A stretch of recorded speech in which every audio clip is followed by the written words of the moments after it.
ಶರಣ ಬಂಧುಗಳೇ, ಒಂದ್ಸರಿ ಏನಾಗುತ್ತೆ, ಬೆಂಕಿಪಟ್ಟಣ ಮ್ಯಾಚ್ ಬಾಕ್ಸ್ ನಮ್ಮ ಉತ್ತರ ಕರ್ನಾಟಕದ ಭಾಷೆಯಲ್ಲಿ ಹೇಳಬೇಕಂತಂದರೆ ಕಡ್ಡೆಬ್ಬಿ. ಇದರೊಳಗಿರ್ತಕ್ಕಂಥ ಒಂದು ಕಡ್ಡಿಗೆ ಅಹಂಕಾರ ಬರುತ್ತದೆ. ಎಂಥ ಅಹಂಕಾರ ಬರುತ್ತದೆ! ನಾನು ಮನಸ್ಸು ಮಾಡಿದರೆ ದೊಡ್ಡ ದೊಡ್ಡ ರಾಜ್ ಪ್ಯಾಲೇಸನ್ನು ಸುಟ್ಟಾಕ್ತೀನಿ. ನಾನು ಮನಸ್ಸು ಮಾಡಿದ್ರೆ ಹುಲ್ಲಿನ ಬಣಿಮೆಯನ್ನು ಸುಟ್ಟಾಕ್ತೀನಿ. ನಾನು ಮನಸ್ಸು ಮಾಡಿದ್ರೆ ದೊಡ್ಡ ದೊಡ್ಡ ಮನೆಗಳನ್ನು ಸುಟ್ಟಾಕ್ತೀನಿ. ನಾನು ಮನಸ್ಸು ಮಾಡಿದ್ರೆ ಈ ಜಗತ್ತನ್ನು ಸುಟ್ಟಾಕ್ತೀನಿ. ನನಗಿರ್ತಕ್ಕಂಥ ಶಕ್ತಿ ಈ ಜಗತ್ತಿನಲ್ಲಿ ಯಾರಿಗಿಲ್ಲ. ನನ್ನ ಶಕ್ತಿ ಏನಿದೆ ಅಂತ ನಾನು ತೋರಿಸ್ಕೊಡ್ಬೇಕು ಅಂತ ಬಹು ಬೇಗನೆ ಹೊರಟಿರುವಾಗ ಆ ಕಡೆಯಿಂದ ಗುರುಗಳು ಬರ್ತಾರೆ. ಗುರುಗಳು ಎದುರಾದಾಗ, ಏನಪ್ಪ ಎಲ್ಲಿಗೂ ಹೊರಟಿದೆಯಲ್ಲ ಗಡಿಬಿಡಿಯಿಂದ, ಎಲ್ಲಿಗೆ ಹೊರಟಿದೆಯಾ ಅಂತ ಈ ಕಡ್ಡಿಗೆ ಕೇಳಿದಾಗ ಈ ಕಡ್ಡಿ ಹೇಳುತ್ತದೆ, ಗುರುಗಳೇ, ನನಗಿರ್ತಕ್ಕಂಥ ಶಕ್ತಿ ಈ ಜಗತ್ತಿನಲ್ಲಿ ಯಾರಿಗೂ ಇಲ್ಲ. ನಾನು ಮನಸ್ಸು ಮಾಡಿದ್ರೆ ದೊಡ್ಡ ದೊಡ್ಡ ರಾಜ್ ಪ್ಯಾಲೇಸನ್ನು ಸುಟ್ಟಾಕ್ತೀನಿ. ನಾನು ಮನಸ್ಸು ಮಾಡಿದ್ರೆ ದೊಡ್ಡ ದೊಡ್ಡ ಮನೆಗಳನ್ನು ಸುಟ್ಟಾಕ್ತೀನಿ. ನಾನು ಮನಸ್ಸು ಮಾಡಿದ್ರೆ ಪೆಟ್ರೋಲ್ ಬಂಕನ್ನು ಸುಟ್ಟಾಕ್ತೀನಿ.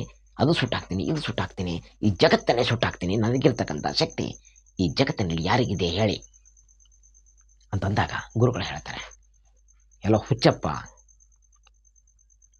ಎಷ್ಟು ಅಂಧಕಾರದಲ್ಲಿದ್ದೀಯಾ,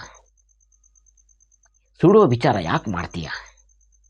ಇನ್ನೊಬ್ಬರಿಗೆ ದ್ರೋಹ ಮಾಡುವ, ಇನ್ನೊಬ್ಬರಿಗೆ ಅನ್ಯಾಯ ಮಾಡುವ ವಿಚಾರ ಯಾವತ್ತೂ ಮಾಡಬಾರ್ದು.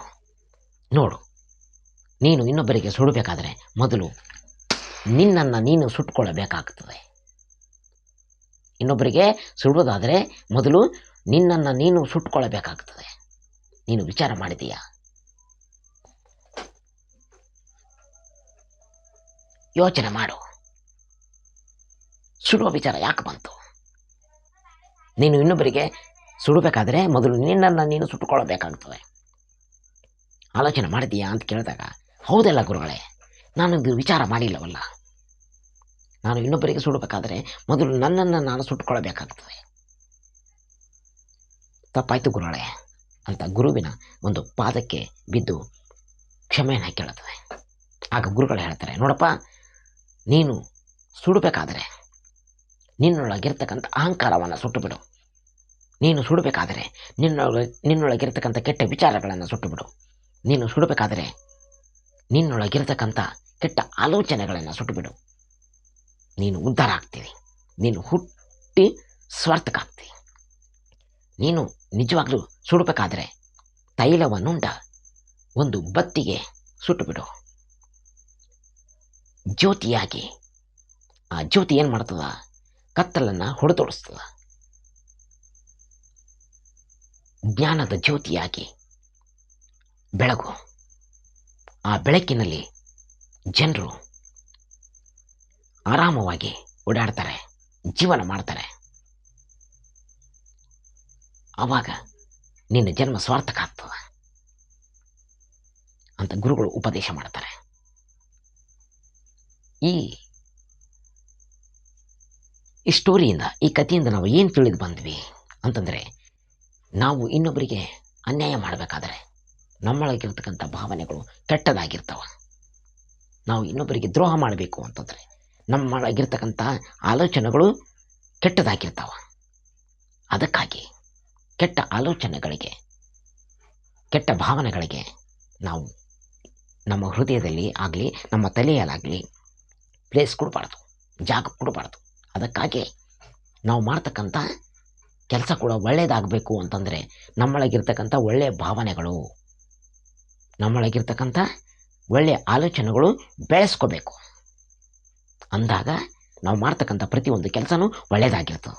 ಕೆಟ್ಟ ಭಾವನೆಗಳು ಬೆಳೆಸ್ಕೊಂಡ್ರೆ, ಕೆಟ್ಟ ಆಲೋಚನೆಗಳು ಬೆಳೆಸ್ಕೊಂಡ್ರೆ ನಾವು ಮಾಡ್ತಕ್ಕಂಥ ಪ್ರತಿಯೊಂದು ಕೆಲಸನೂ ಕೆಟ್ಟದಾಗಿರ್ತದೆ. ಯದ್ಭಾವೋ ತದ್ದೇವ ಅಂತ ಹೇಳ್ಯಾರ. ಹೀಗಾಗಿ ನಾವು ಇನ್ನೊಬ್ಬರಿಗೆ ಅನ್ಯಾಯ ಮಾಡೋದಕ್ಕೆ, ನಾವು ಇನ್ನೊಬ್ಬರಿಗೆ ದ್ರೋಹ ಮಾಡೋದಕ್ಕೆ, ನಮ್ಮ ಕಾರ್ಯ ಕೆಟ್ಟದಾಗಿದೆ ಅಂತ ತಿಳ್ಕೊಳ್ರಿ. ನಮ್ಮ ಆಲೋಚನೆಗಳು ಕೆಟ್ಟವಾಗಿರ್ತಾವ. ಯಾವಾಗ ಮನುಷ್ಯನ ಆಲೋಚನೆಗಳು ಒಳ್ಳೆಯದಾಗಿರ್ತಾವ, ಯಾವಾಗ ಮನುಷ್ಯನ ಭಾವನೆಗಳು ಒಳ್ಳೆಯದಾಗಿರ್ತಾವ, ಅವನು ಮಾಡ್ತಕ್ಕಂಥ ಪ್ರತಿಯೊಂದು ಕೆಲಸನೂ ಒಳ್ಳೆಯದಾಗಿರ್ತದೆ. ಅದಕ್ಕಾಗಿ ಒಳ್ಳೆಯ ಭಾವನೆಗಳು ಬೆಳೆಸ್ಕೊಳ್ಬೇಕು, ಒಳ್ಳೆಯ ವಿಚಾರಗಳನ್ನು ಮಾಡಬೇಕು. ಹಾಗೆ ಮಾಡಬೇಕಾದ್ರೆ ಏನು ಮಾಡಬೇಕು? ಮನುಷ್ಯನಿಗೆ ಜ್ಞಾನ ಬೇಕು. ಆ ಜ್ಞಾನವನ್ನು ಸಂಪಾದನೆ ಮಾಡಬೇಕು ಅಂತಂದರೆ ಒಳ್ಳೆಯ ಒಳ್ಳೆಯ ಪುಸ್ತಕಗಳನ್ನು ಓದಬೇಕು, ಸತ್ಸಂಗದಲ್ಲಿ ಭಾಗಿಯಾಗಬೇಕು. ಅಂದಾಗ ಮಾತ್ರ ನಮಗೆ ಜ್ಞಾನ ಬರುತ್ತದೆ. ಎಂಥ ಜ್ಞಾನ? ಒಳ್ಳೆಯ ವಿಚಾರಗಳು, ಒಳ್ಳೆಯ ಭಾವನೆಗಳು. ಸತ್ಸಂಗ ನಮಗೆ ಏನು ಕಲಿಸ್ಕೊಡಿಸ್ತದೆ ಅಂತಂದರೆ ಎಂಥ ಮಾತುಗಳನ್ನು ಕಲಿಸುತ್ತದೆ, ಎಂಥ ಆಚಾರವನ್ನು ಕಲಿಸುತ್ತದೆ ಅಂತಂದರೆ ಒಳ್ಳೆಯ ವಿಚಾರಗಳು, ಒಳ್ಳೆಯ ಆಲೋಚನೆಗಳು ಕಲಿಸುತ್ತದೆ. ಒಳ್ಳೆಯ ಒಳ್ಳೆಯ ಪುಸ್ತಕಗಳನ್ನು ಓದಬೇಕು. ಒಳ್ಳೆಯ ಪುಸ್ತಕಗಳನ್ನು ಓದೋದ್ರಿಂದ ಒಳ್ಳೆಯ ಆಲೋಚನೆಗಳು ಬರ್ತವೆ. ಆಗ ಮನುಷ್ಯನಾಗಿ ಹುಟ್ಟಿದಕ್ಕೂ ಸ್ವಾರ್ಥಕ ಆಗ್ತದೆ. ಈ ಸಮಾಜದಲ್ಲಿ ಒಳ್ಳೆಯ ವ್ಯಕ್ತಿಯಾಗಿ ಬೆಳಿತೀವಿ. ಆವಾಗ ಪರಮಾತ್ಮನ ಕೃಪೆಗೆ ನಾವು ಪಾತ್ರ ಆಗ್ತೀವಿ. ನಾವು ಹುಟ್ಟಿದನು ಸ್ವಾರ್ಥಕ ಆಗ್ತದೆ.